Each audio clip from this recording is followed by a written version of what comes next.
welcome back to Brawlers Broadcast.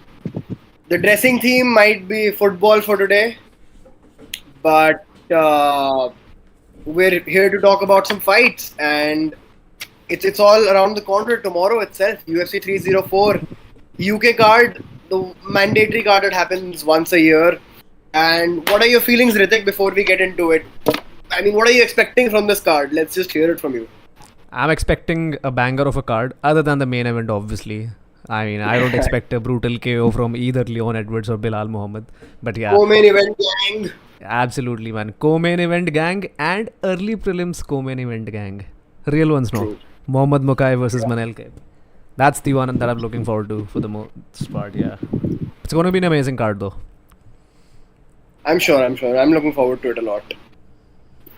So, without further ado, let's get into it. And we're gonna start with the card opener, featherweight fight, Arnold Allen versus Giga Chikadze. What do you think, bro? What do you think? What are your picks for this fight? Man, honestly, like, it's hard. It's hard for me to pick one because I think so. Obviously, Arnold Allen, like, he has proved that he totally belongs up there with the best guys because he, say what you want, like, he fought really well against Max Holloway. It's Max Holloway we're talking about, right? He's like quite easily like a top three featherweight of all time, right? So there's no shame in losing to someone like Max Holloway. But he did quite well in my opinion. Like he was doing quite well up until that final second, obviously, where he got dropped.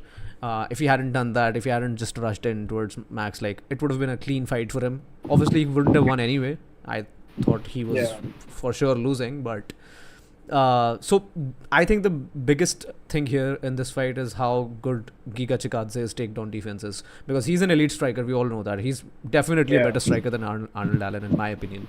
But Arnold Allen is like, he's a complete fighter, right? He can mix it up really well. So it all depends on what where Giga Chikadze's takedown defense is at. But if I had to pick one guy, like, I'll go with Arnold Allen, man. He's the younger fighter. He seems like the hungrier fighter, and he's definitely the more active fighter. I mean, I feel like Giga Chikadze just takes. I don't know. He just fights so rarely, man. And plus the age is not on his side. He's like 35, I guess. So yeah, and he's so one-dimensional, brother. It's hard to believe in him. That's true. Even I'm expecting the same thing. Arnold Allen is too well-rounded, and I think only having good takedown defense is not going to compensate when someone like Arnold Allen just mixes it up so well. Yeah. 6th versus 10th hai, so that's obviously one thing. But if you ask me, my pick for this is also going to be Arnold Allen. So we're on the same page for this. Yeah. And moving forward from this, I haven't really heard about these two fighters, so you should fill in, me and our audience both. Christian Leroy Duncan and Gregory Rodriguez. I mean, I'm going with Gregory Rodriguez, like, straight up. Like, I just think, firstly, Gregory Rodriguez is one of my favorite fighters, like, easily, in the entire UFC. This guy is just like, he's like a middleweight version of Michael Chandler, except he obviously his IQ might be slightly better than Michael Chandler, but, like, he every time he steps inside that cage, he's either going to finish you or get finished. That's all he cares about. I mean, it's just complete war mode every time he enters the cage. As for Christian Leroy Duncan, the thing is, man, he's just hasn't fought enough, man. Like, I feel like, especially for his age, and I just feel like he hasn't been in enough wars. So I think he gets overwhelmed by Gregory Rodriguez. Gregory Rodriguez is a monster, bro. I'm telling you for a fact. But yeah, obviously, Christian Leroy Duncan, and you know what? He only fights on these UK cards. Like, he rarely ever fights outside the UK. So I get it. It's in the UK, but I just think Gregory Rodriguez is going to get it done. Cool. So let's move on to the main cream of the card now, starting with Paddy Pimblett.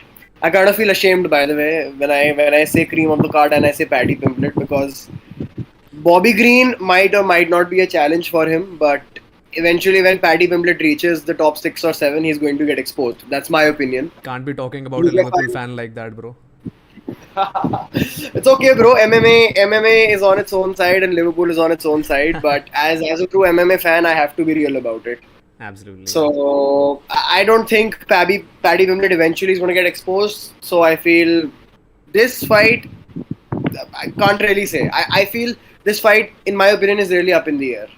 Bobby Green has been on, I believe he's won the last two of his two fights, if I'm not wrong. Yeah, yeah, I guess so. And Pimblett really looked very, very shoddy even in his previous fight. Right. Eventually, I think as the time keeps on going up in the round, when he reaches the third round, he's gassed out. I think those massive fluctuating weight cuts do get to him, in my opinion. And this is really up in the air for me. But maybe for the sanity of the UFC and for the sanity of Paddy Pimblett, I would want Pimblett to win. But that's about it. What do you think? I think I don't disagree with you, man, like at all, because I feel like I'll tell you what, the stylistically, I think it's going to be a very. I mean, just think about it. Like Paddy Pimblett is like he does not have his guard up, right? Yeah. He's always very vulnerable to like left hooks, right hooks as well. Like he never has his guard up. His boxing is just terrible in my opinion, and Bobby Green is easily one of the best boxers in the entire division. Like you can say whatever you want about him being a Michael Johnson type of a guy, but his striking is elite. Like it's really good. His feints, the way he's so slick with his boxing, it's crazy.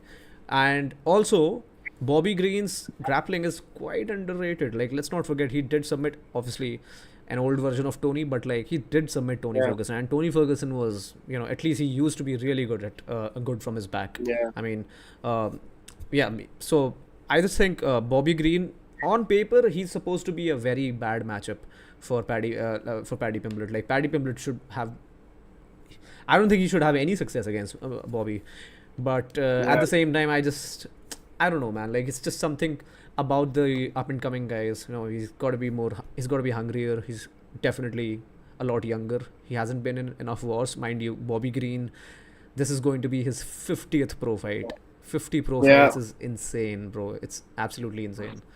But yeah, if I had to pick one, stylistically speaking, purely, I would go with Bobby Green. But I wouldn't be surprised if Paddy Pimblett just ends up taking him down and wrestle fucking him for the most part, and he could even get a submission because obviously that's Paddy's game, right? He's definitely going to be the better BJJ guy. By no means is this a sample, but both these guys have fought a washed version of Tony, and I hate to Exactly, yeah. use the word washed when it comes to Tony Ferguson because Right. both of us love him. But if you look at it, Bobby Green fought Tony Ferguson 3 fights ago, and Paddy Pimblett's last fight was Tony Ferguson. Right. Bobby Green supported Tony Ferguson, and arguably Paddy Pimblett could have been finished by Tony in the had there been a fourth or fifth round. He looked that gassed in the fight, so I am kind of worried about Pimblett.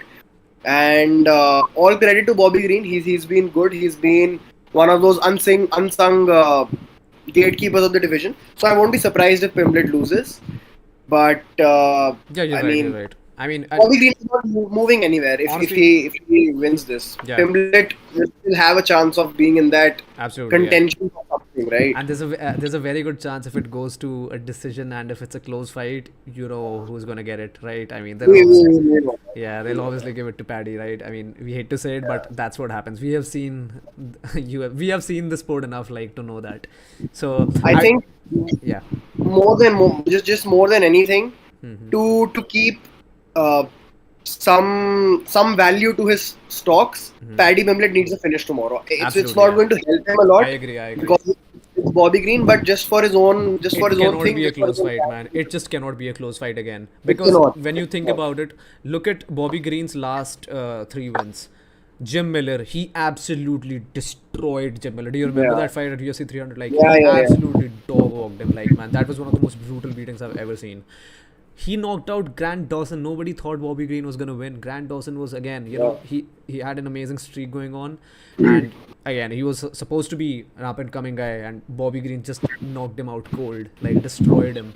And then before that, obviously, he fought Tony Ferguson. But even though he did get dropped by Tony, I believe Yeah, in the first round, it never really looked like Tony had a chance against him. Like it just felt yeah. like Bobby Tony was did in well. total control of the fight. Yeah, he was in total. Yeah, I agree.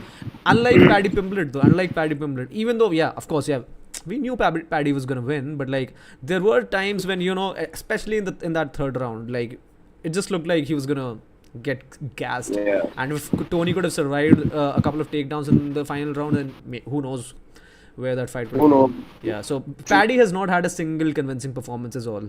That's the only problem. He, unlike Bobby Green, his last 3-4 performances have been really good. Yeah. So we're running a bit short on time, so we'll quickly take up the co-main event, Right. which is again one of the UK's top favorite fighters, and I believe even our favorite fighter to an extent, Tom Aspinall versus Curtis Blades. So this fight is for the interim belt, right? Mm-hmm. And how do you see this fight going, bro? Man, this fight, I mean, I will be so disappointed if Tom Aspinall loses. And you know what the Yeah. thing is? It's the heavyweight division. And it's Yeah. sound like Curtis Blades. Like, did you see what he did to Jalton Almeida? Like, it's amazing. Anything can happen in the heavyweight division, man. Anything can happen in the heavyweight division. Anything, man. Yeah, it's crazy. Like, if you remember what happened to Curtis Blades against Derek Lewis, that's another example of, you know, I mean, it's just that Tom Aspinall, I believe, is the, and I know a lot of, I could get a lot of stick from the fans if I say this, but I think he's the skill for skill, purely in terms of talent. I don't think I've ever seen a more talented heavyweight than him. I agree. You could I include agree. Stipe Miocic, Daniel Cormier. You can include anyone. I just, it's just an eye test thing, man. I just haven't seen anyone Yeah. better than Tom Aspinall. That's His speed, the skill, how complete he is. Obviously, he hasn't been tested a lot in the grappling department, but he's just, when you watch him I fight, mean- you can just tell, right? But for all you know, tomorrow might be his grappling test because if I'm not wrong, Curtis Blades is a good wrestler, right? Best wrestler in the division by far. Yeah. If you're not counting John Jones, when we haven't seen John Jones at heavyweight enough, so. Yeah. But Yeah. So again, So I mean, I'll- tomorrow could be his grappling test. Absolutely. But let me take this a bit further. Do you think this is going to be a pure striking game where Aspinall is moving in and out and just working in range, which someone like him and Cyril Gunn prefer to do, and just win it on a unanimous decision? Or do you think him or Blades actually have some attacking offense in terms of grappling? What do you think? I don't think, like, I'm not sure if Tom Aspinall is gonna try to wrestle Curtis Blades. That's what I I don't think it's gonna happen. But Yeah. I'll tell you what though, Curtis Blades, he has been looking really good when it comes to striking. He has been improving a lot. Yeah. So, and Yeah. I guess I just think he's gonna test Tom Aspinall, man, in terms of striking, and that could be a huge mistake. But he's been doing really well in his recent fights in terms of striking, so that could easily happen. I'll just, I know we're running short, but like I'll just quickly, just mention some records from Tom Aspinall. Like he has some insane records in the UFC. He's got 6 performance of the night bonuses, man. 6 performance of the night bonuses. That's the most in the heavyweight division. And you know what's the craziest part? The craziest part is that he's only fought 8 times. He's got 6 bonuses, performance of the night bonuses, 8 fights. That's insane. He has 100% takedown defense rate. 100%. It's only been attempted like 2-3 times, but still, crazy fact, right? Shortest average fight time in UFC history, 2 minutes 10 seconds. Never gone past the second round. Never gone past the second round. Third most knockdowns per 15 minutes. It's insane. Highest number of significant strikes per minute in the UFC history. Some of these stats are like just mind blowing, and he has fought some really good guys though. Like it's not like least bottom position in the UFC history, like 0.1 second. He's only been on the ground 0.1 second. That's sick. Yeah. So both of us are on the same page that it's Tom Aspinall for the co-main event, right? Yeah, I got Tom Aspinall, bro. I got him as well. Quick question. With John Jones being out for 9 months, I believe, 9 months, 7 months due to some community service issue. Who's the father? Issue, right? Who's the father, bro? Yeah, so with John Jones being out, if Aspinall wins tomorrow, in your books, is he the champion of the division now? Is he the legitimate champion of the division now? I think he's the legitimate champion right now. Like, I don't care if he wins tomorrow. He is the undisputed heavyweight champion in my eyes because he's the one who's defending his belt. If he's defending it before the undisputed champ, I mean, I have no doubt in my mind, bro. Like, and he's been fighting frequently as well. He came back from a horrible ACL tear, bro. Yeah. Like he came And back that from was that. against Curtis Blades, right? Exactly, it was against it was against Curtis Blaze. Exactly 1 year Yeah. ago, in fact. Yeah. So I just So think he is the I say, father that stepped up, is it? yeah, man. I mean, I don't believe like I just don't believe in John Jones, man. I think he's like I think he's going to just run away. If Stipe does not come back for whatever reason, or if John cannot recover in time, I just don't think he'll fight again. I anyway feel, I mean, that's a discussion for a whole Yeah, different day, but I feel Stipe is really done at this point. yeah. And Agreed. John Jones is looking for an easy payday and an easy fight because obviously Stipe was at one point a very dominant heavyweight champion. Yeah. But moving on from that, and in I think both our books, this might be the biggest snooze fest of the year. Belal Muhammad, the challenger, versus Leon Edwards.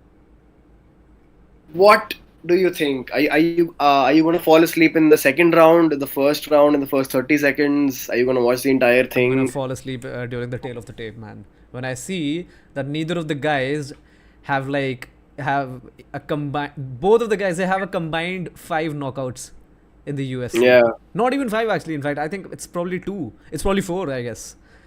Four finishes by 4 TKO KO wins combined in their UFC career, and they have like 35 combined UFC fights. That is insane. 5 combined knockouts in Looks fascinating, bro. 35 fights. It's crazy, bro. But you know what? I'm gonna be real. Like I think there could be a finish in this fight. If you remember their first fight, it was looking Yeah. bad for Bilal, man. It was looking bad for Yeah. Bilal. He It is was. so vulnerable to those kicks. Leon has the best kicks in the game. I'll tell you what though. I think so. I'll just say it straight up. I have Leon winning, right? And for good I agree. reasons. Even I. It's just the itis thing. We have seen that fight before. Like and it just didn't look like a good matchup for Bilal. I get it. It was a short notice fight, but even if he has a full camp, I just think it's the way he fights, man. It's the way he fights. It's just too boxing and wrestling heavy. That's all he does, Bilal. He does have good kicks. He does have underrated kicks. I'll tell you that. He does have underrated kicks, but his defense for kicks has never been good. He got rocked by Geoff Neal Yeah. the same way Leon Edwards rocked him in their first fight, and I can totally see a head kick finish by Leon But in this fight. Bilal just comes off as very chinny, bro. I'm just sorry to cut you off there, Yeah, but he yeah. just comes slightly chinny to me. He does sort of. I mean, could you say the same about Leon? He got rocked by Nate Diaz, but you know what? You know what? It's like it's just one of those things, right? I mean, he was dominating Nate Diaz still. I'll uh, I'll give credit to Bilal though. He's got really good boxing these days. He's got insane boxing. Yeah. I think his boxing is just much better than Leon's. Leon is definitely the better striker. There's no debate about that. Yeah. And there's one positive for Bilal going into this fight, which is the fact that he has trained with Islam and Habib. He has been training with them, and I keep saying this again and again. I've been saying this for years now. Leon just gives his back so easily to his opponents, man. When Yeah. every time he's getting up from the bottom position, he just gives up his back. There just hasn't been a fighter to test his grappling defense, man. To test his submission defense. And if Bilal has learned anything from Islam and Habib, it could be a bad night for Leon. But only if he has actually learned anything, because Only if he has. That's yeah, true. because he does not have a lot of submissions. Bilal has like Yeah. yeah, I was just going to have a look at his submission record, and I wanted to see when was the last time he actually had a submission. way back in 2017, I believe. He has one submission win in his entire UFC career. Yeah, so I mean, the chances of him really turning up with a submission is just something else. I think it would surprise everyone. Absolutely, yeah. Yeah, Yeah. he's got one submission win in his entire career. Like it's like 27 fights, one submission win. Yeah, that's crazy, bro. I just saw that. Yeah, so I have little to no expectations, man. So you're saying this goes to the judges? It could as I said, if Bilal can defend those kicks, then I can see a competitive fight and I can see it going to the decision. If not, I think Leon can totally knock Bilal out. As for Bilal, I don't know if he can stop Leon. As I said, if he can submit Leon, if he can take his back and submit him, that's a whole another thing though. Yeah. But I've got Leon. What are your thoughts? Yeah. I mean, I have Leon Edwards winning too, and I'll just keep it short and simple. Mm-hmm. I feel both of them are chinny, Mm-hmm. and It's really a puncher's chance at this point if any of them can rock the other guy and jump on the board and get a finish. But if that doesn't happen, I have the fight going to a decision. It's as simple as that. And I genuinely feel not a close decision by any means. At best, it's going to be like a 49-46. And I have Leon Edwards winning on the scorecard, given the fact that Leon Edwards is just the better guy overall. Both these guys have decent amount of cardio. They can go 5 full rounds. But I think one thing that I've realized from Bilal's fights is that he's very risk averse. He's very risk averse in terms of engaging when he has to strike. And if we've learned anything from that Usman knockout, we've learned that Leon can really pull the rabbit out of the hat when he wants to. Yeah. So I think Belal is going to be very hesitant given what Leon Edwards has done in the past to Kamaru Usman. Because let's be real, had it been Kamaru Usman against Belal Muhammad, we all know what was going to happen. Most likely. Belal Muhammad would have been absolutely fucked in the If ass. it was prime, the Kamaru Usman of the first Leon Edwards fight, second. Exactly. Yeah. Exactly.